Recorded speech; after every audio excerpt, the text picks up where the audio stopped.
Bienvenue sur Radio, a le plaisir d'accueillir une nouvelle invitée, Marie Mignon, présidente de Haut-les-Vins. Bonjour Marie. Bonjour. Alors c'est quoi ce concept ?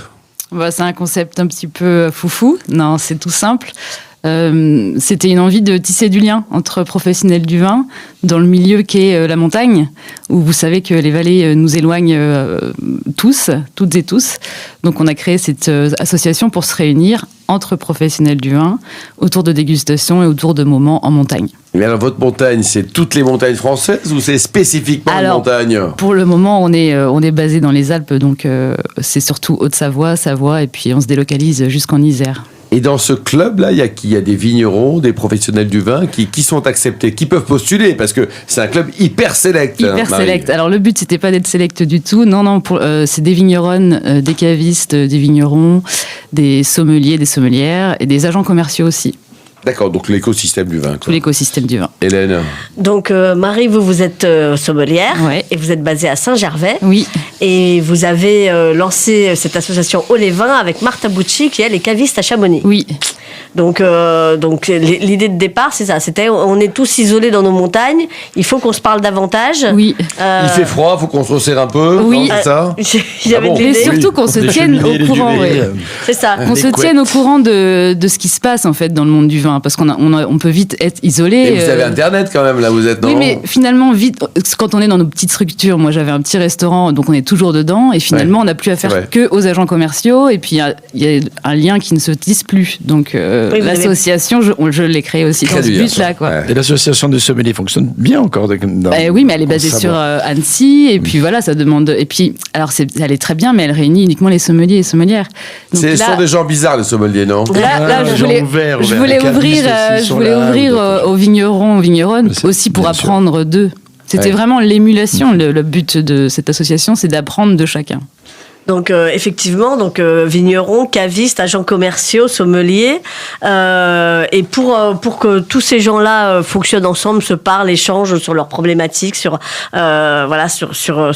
comment faire avancer la profession, et beaucoup avec un axe vert, on va dire, avec un souci de l'environnement. Oui, plutôt en défendant l'écologie du vin et puis en essayant de s'intéresser, d'apprendre sur comment en fait trouver des solutions. Par rapport au réchauffement climatique notamment. Donc c'est pour ça qu'on organise une fois par an une sortie en refuge sur un thème bien précis. Qu'est-ce que vous avez comme vignoble de montagne là près de chez vous ? Donc nous on a le vignoble juste à côté de chez nous, on a Aïs, et puis après quand on descend on a tout le vignoble savoyard, et puis après on va jusqu'au vignoble isérois bien sûr aussi. Et ben ça c'est important aussi. Ils sont bons ces vins Philippe Orbach ou pas ? Bien sûr, bien sûr qu'ils sont bons. Il y a des vignerons talentueux, c'est une région avec une vraie personnalité, et puis dans le cadre de ce qu'on évoque souvent, cette fameuse évolution climatologique, les terroirs alpins d'altitude gardent de la fraîcheur, absolument. Moi qui suis originaire un peu plus au sud des Alpes du Sud, donc c'est presque la frontière avec l'Isère et la Savoie, parce que les Hautes-Alpes, c'est un département également qui produit de plus en plus de vin, dans des régions que l'on connues à l'époque, parce qu'il y a des villages dans lesquels il y a la route des vignes, la route du pressoir, le chemin de la cave, enfin, etc. C'est ce qui veut dire qu'il y avait des vignes à une certaine époque, arrachées parce que c'était pas très intéressant à planter. Et là, ça revient. Et maintenant, ça revient, avec super. Une vraie volonté de produire des bons vins. Hélène Pio. Et donc chaque année, outre les visites de vignobles, j'ai envie de dire qu'ils sont un peu classiques, vous organisez une nuit au refuge, une grande randonnée, et puis on va tous passer la soirée au refuge, on discute, on mange, on boit, on dort, et le lendemain matin on repart tout joyeux. On chante. J'imagine qu'il y a on chante, oui, probablement. Mais oui, bien entendu, c'est évident. Donc en 2024, c'était autour du thème des cépages hybrides avec le jurassien Valentin Morel. 2025, c'était la complantation avec les champenoises Sacha et Karine Geoffroy et l'Alsacien Mathieu Deiss. Et en 2026, il y a quelques semaines, c'était la place des femmes dans le monde du vin est-elle acquise. Tout ça dans un refuge ? Oui, au refuge de la Gaullaise en Savoie. Génial.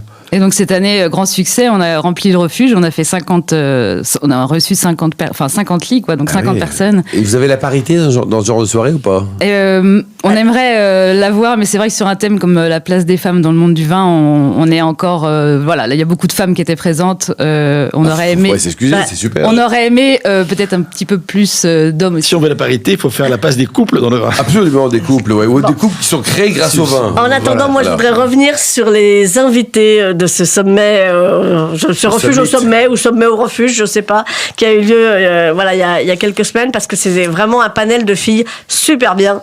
Alessandra Fotorino, qu'on avait reçue à l'émission il y a quelques temps, autrice du livre In Vino Femina, qui est, et puis caviste au 22 à Montreuil, et puis enfin une fille qui fait plein de choses dans le monde du vin, qui est dynamique, qui est vraiment super. Isabelle Perrault, formidable vigneronne dans le Beaujolais, avec son mari Bruno. Vous voyez que je parle des hommes aussi de temps en temps. Elle est venue avec son mari ou pas? Oui. Voilà. Vous voyez, bon. D'où l'idée de Philippe du couple qui est pas mal. Et surtout fondatrice de Paye ton pinard, qui sert à essayer de prévenir, limiter, les violences sexuelles et sexistes dans le monde du vin. Des vigneronnes savoyardes, bien sûr. Vous êtes dans la région, donc il y avait Charlotte Songeon, Anne-Sophie Kénard et Marielle Ferrand du domaine des Côtes-Rousses. C'est les stars, quoi. Évidemment Martha Bucci, puisque c'est la copine de Marie et cofondatrice de l'association. Ah oui. Pauline Goldin, sommelière au Bleu Nuit à Genève. Enfin, vous avez vraiment un beau panel. Ouais. Et alors, elles ont dit oui spontanément. Elles étaient déjà dans l'assaut avant que vous les contactiez pour cette nuit-là. Pas du tout. Et en fait, on s'est réjoui de l'engouement. C'est que tout le monde nous a tout de suite dit oui, mais comme à chaque fois quand on propose une sortie refuge, en fait, c'est un moment hors du temps. Et tout le monde en a besoin de ces petits moments-là. Donc, si c'est organisé, qu'il y a juste à venir pour défendre une idée, les gens viennent tout de suite. Fallait apporter ses raquettes quand même. J'ai noté. Et pas ses bouteilles.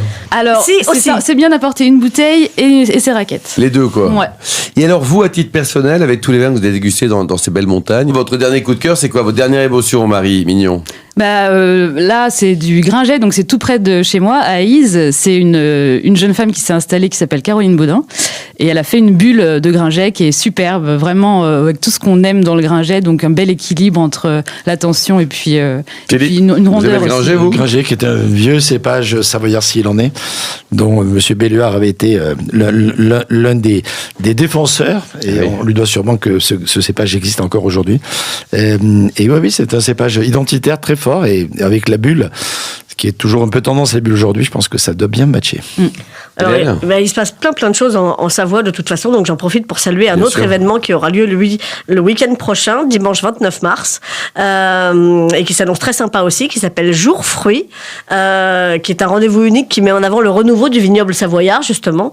Et aujourd'hui, c'est vraiment devenu l'événement des vins de Savoie. Il y aura plus de 50 acteurs, vignerons et vigneronnes, brasseurs et brasseuses et brasseurs, on va le dire dans ce sens-là.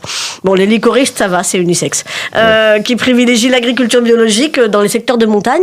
Et je trouve ça hyper intéressant parce que Philippe Forbrac le soulignait tout à l'heure, réchauffement climatique, ces vignobles-là qui souffraient du froid, alors bon, j'espère qu'ils vont pas trop souffrir du chaud maintenant, mais en tout cas, ont toutes leurs chances plutôt. Et il y a plein de choses qui s'équilibrent. Et vous avez pas mal de bonnes raisons d'être en bio, parce que pour peu que vous ayez un peu un coteau au soleil, bon, s'il n'y a pas trop d'humidité, ça peut le faire. Ouais, ça peut le faire, quoi. Oula, bon, on est en radio, mais je vois Marie Mignot qui grimace un peu. C'est là. parce que vous connaissez comme moi les problèmes des gelées tardives, donc et on n'est jamais rassuré, quoi. Et on n'est pas rassuré parce qu'en plus maintenant il y a les grêles, enfin vraiment les grêles de début d'été là, de juillet qui détruisent vraiment des parcelles entières chez les vignerons savoyards. L'année prochaine, Marie, vous avez déjà un thème pour le refuge ou donc alors le thème n'est jamais trouvé à l'avance, il se décide à la sortie refuge. En tout cas, c'est une très belle initiative. Je sais pas ce qu'en pensez, Hélène et Philippe. Je trouve ça formidable. Donc l'association s'appelle Haut les Vins. On peut vous trouver facilement sur les réseaux sociaux. Merci beaucoup Marie Mignot, Hélène Pio, Jean-Louis Lacoste, Philippe Forbrac et les millions d'amateurs de vin qui nous ont écoutés aujourd'hui. Un clin d'œil à Emma qui a préparé cette émission ainsi qu'à l'ensemble de l'équipe technique. Fin de ce numéro d'Invino Sud Radio.